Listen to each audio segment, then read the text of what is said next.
If localization is done right, the users and the consumers uh, will not know that this content is coming from a very different culture, thousands of miles away from your original country.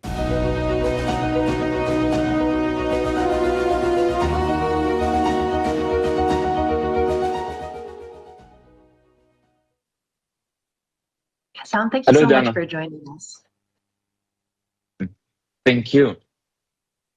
We love talking about Tamatem's story because just last night you were telling me that you have over 250 million downloads. And that is a number that we can pause at for a minute. It's quite a substantial number of downloads and people that are really enjoying the games, enjoying the product that you're putting out there. So let's start at the beginning. Tell us a little bit about where Tamatem started and what was the idea. Thank you so much, Dana, and good morning, good evening to everyone that is watching. Tamatem started in 2013 with the concept that we want to bridge the gap between um, the content that is not available on the internet and the Arab users. 400 million Arabic speakers, as you said, and less than 1% of all the content available on the internet is available in Arabic. Uh, so trying to bridge this gap between the content and the players is key, especially knowing that countries like Saudi Arabia and the Gulf countries here in the region have the highest average revenue per paying user around the world. So this is where the idea of localization and launching international games in the Arabic language came, and we started building small games and scaling them back then. Started with a very small team. Fast forward today, Tamatem is more than 120 people, uh, focusing on a lot of games from China, from the US, from Korea, from Europe, and we launched these games in Arabic. So it has been a long journey, and we have seen a lot of success here in the region. An exciting journey indeed, and it's one that we're very proud of.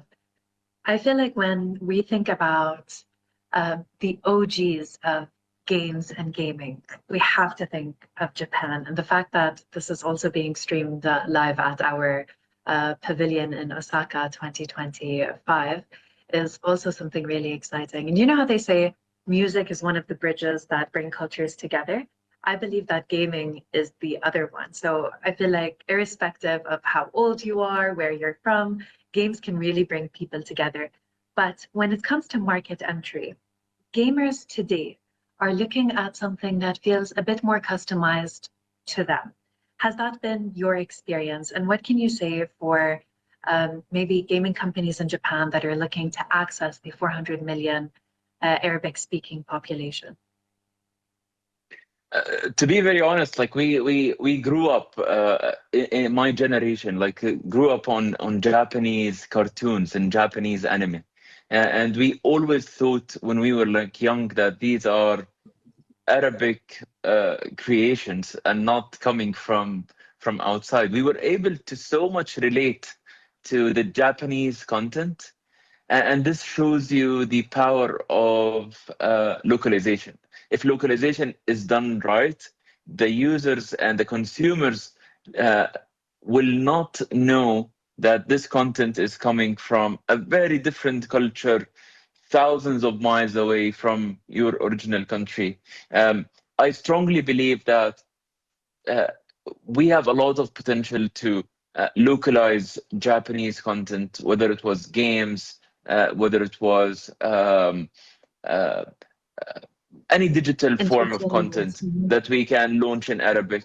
And we have not, we have not done that.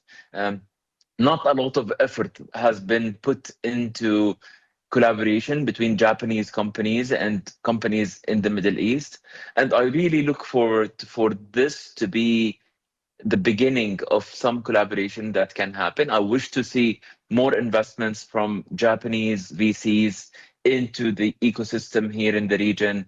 especially in Jordan, given that it is the hub for gaming and digital content. I don't know, like, but we were talking that 70% of the Arabic content that is available on the internet was made in Jordan. Um, Most of the success stories that happened in the gaming space are coming from Jordan, and it is a vibrant ecosystem with a lot of support for the startups and the startup ecosystem.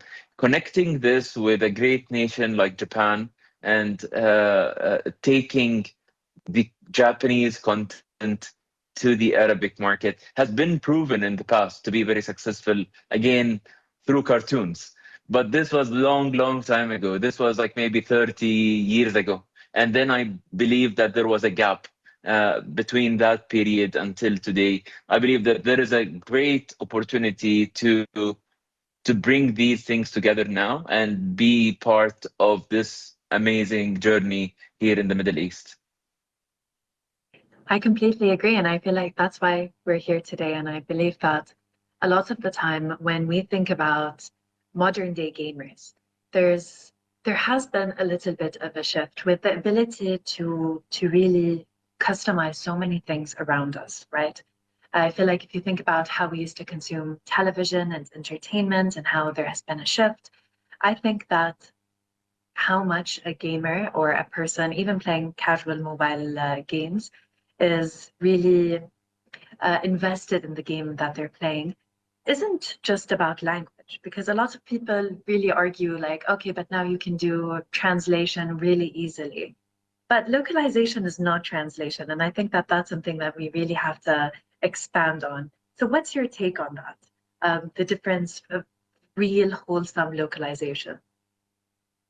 Agree, agree. And this is what we always tell people. It's not about localization is not translation. And in so many different cases, we will advise companies that have certain type of games not to localize and not to translate it in the first place. Like sometimes there is no added value. But let's imagine a world where you are playing a very complicated strategy or RPG game or a game that has like a million lines of text in it. Um, uh, it will be really difficult for anyone to come and understand it, also from a cultural perspective. The characters, the music, the voiceovers, the story behind it. And I would say that a much more needed part in the localization comes from the community aspect around the game. So even if you are playing an international game, you would still want to play with a group of people that are around you, that are speaking your own language or from your own country, so you can build clans together, or you can build groups together, and you can like have fun together and have like especially with today's like voice chat and all of these things.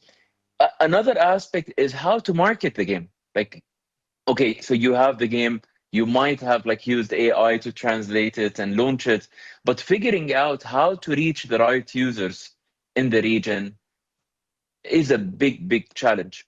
On top of that, you will need to understand that the Arabic market also comes with a lot of potential, and at the same time, payments is key. Most of the people here in the region prefer local payment methods or alternative payment methods rather than paying with a credit card.